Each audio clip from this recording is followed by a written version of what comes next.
Welcome back, everyone.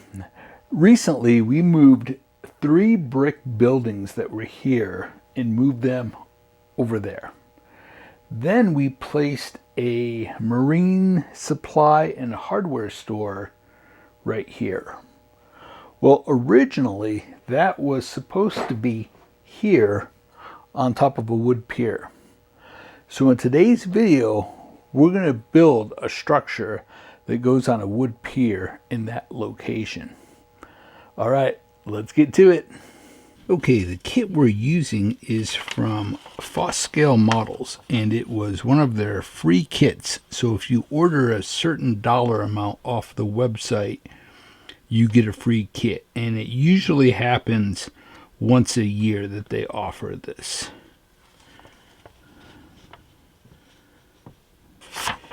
Now the only thing we're going to do is maybe change the colors, and I'm going to make it a little shorter. So the side walls, we're going to cut those down just a little bit, just because I don't have quite as much room in the area that I'm putting it in. Okay, so here it is so far. I didn't want to bore you with showing you all the steps of building this, because you've seen me build 100 structures on the channel. So just basic. I cut out the walls. I did shorten the width of the 2 side walls so it's not quite as deep.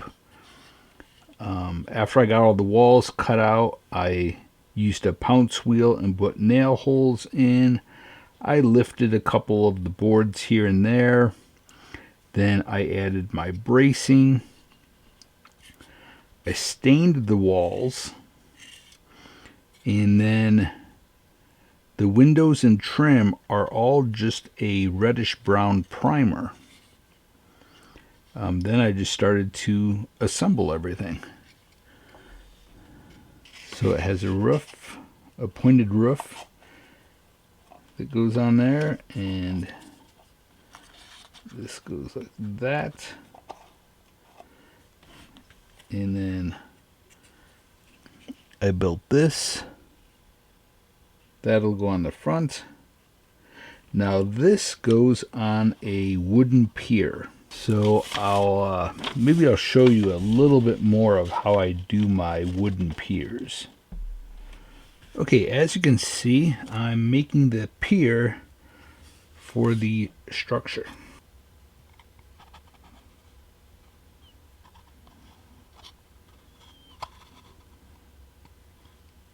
Now the pier is made out of this, which I buy from Northeastern Scale Lumber. The boards are engraved. The boards are 1/8 of an inch wide, and the material is 1/16. Okay, so I cut it the shape that I wanted. Now, I've done it this way for years, and you can stain it however you want. You can use whatever type of stain. There's these stains from besttrains.com. They work good.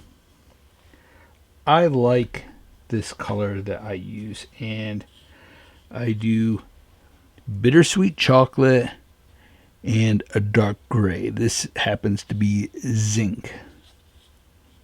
And it's about 50-50, maybe a little bit more gray. Okay, I water it down and I brush it on. Then right away,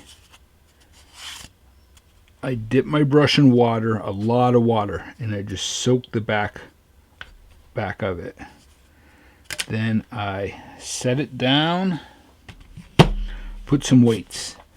Do not put your weights on the front, because you will get a circle pattern on there. Let it dry. Okay, then I took the same stain, went around the edges, and did some individual boards. Again, soak the back of it. Let it dry. After it's dry, come back. I did a wash of slate gray in water and brushed over the entire thing. Then soak the back. It's very important that you always do both sides. Put the weights on, let it dry. This is a project where you need to be working on something else. At the time, I was rusting all of the signs from the instructions. So I was doing that while doing this and gluing them on. Okay, where was I? It's dry. Flip it over. I'm using 150 grit and 100 grit sandpaper. And in one direction, the same direction as the board, random. You're not doing the entire thing. You're just doing random sections.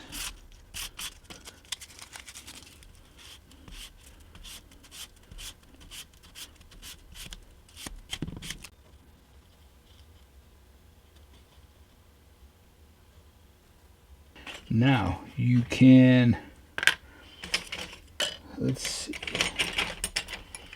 take a small file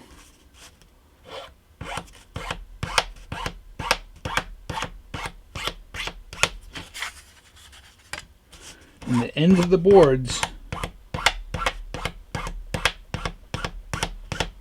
you roughen those up.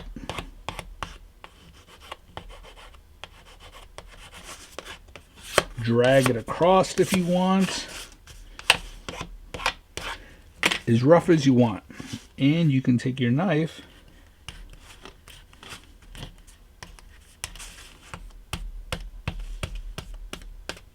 you don't want these to be long cuts.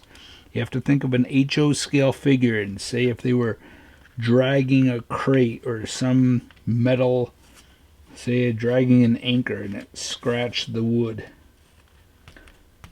You don't want it to be super long. Little. Then we've just got some dirty water that we've been using to clean our brush.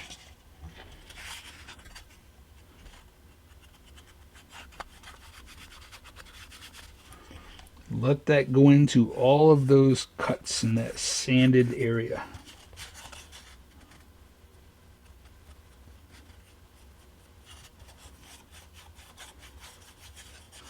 And again, very important, soak the backside.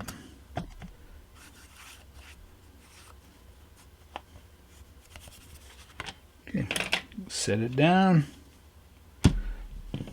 put our weights on it.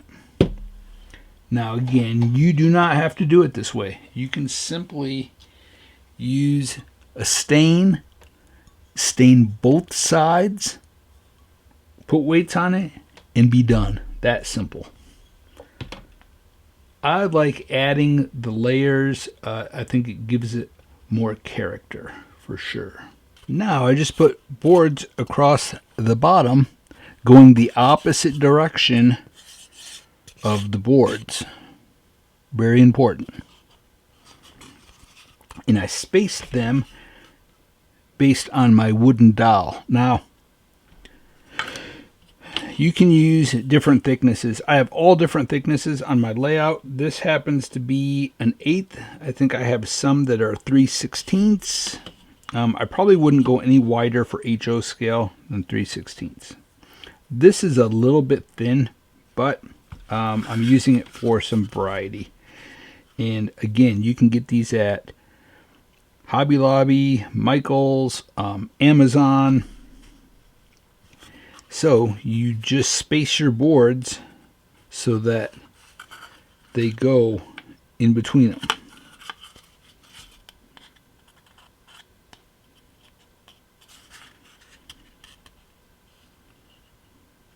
So now we'll cut the height. First, I'm going to take these and paint them just like I did my boards under here. And I used bittersweet chocolate, slate gray, and iced coffee. Just a little bit of the iced coffee to warm it up a little bit. That's funny, iced coffee to warm it up. Okay, if you get it, you get it. Okay. Yeah, let's get this painted.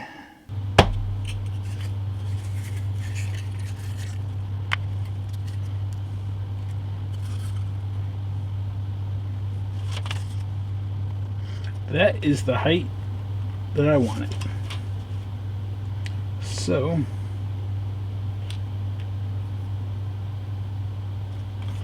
I've already cut my pilings, and now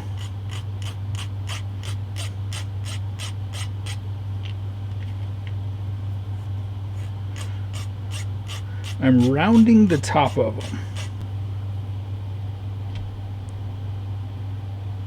I'm marking with a pencil where to put the glue.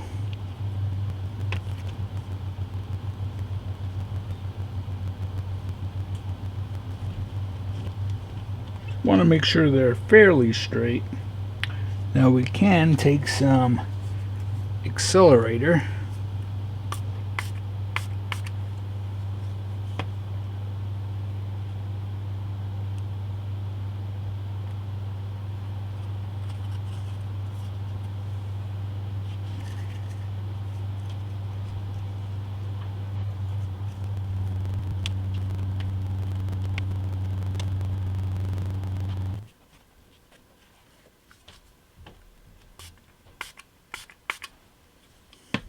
Okay, here we are so far.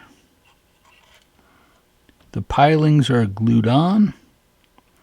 I doubled them up in the front and put rope around it. The rope is a thick, heavy-duty thread. I believe it may be for sewing denim.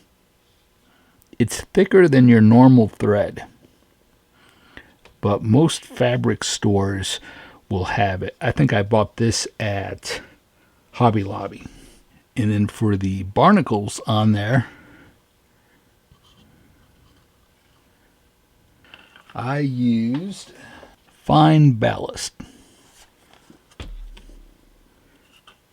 So you just take some Elmer's glue, dab it on. Don't do like solid streaks, leave some spaces, and make it kind of random, and then sprinkle that on, let it dry. Once it's dry, I put some green moss growing on there, and I used, it's called Slimy Grime Light.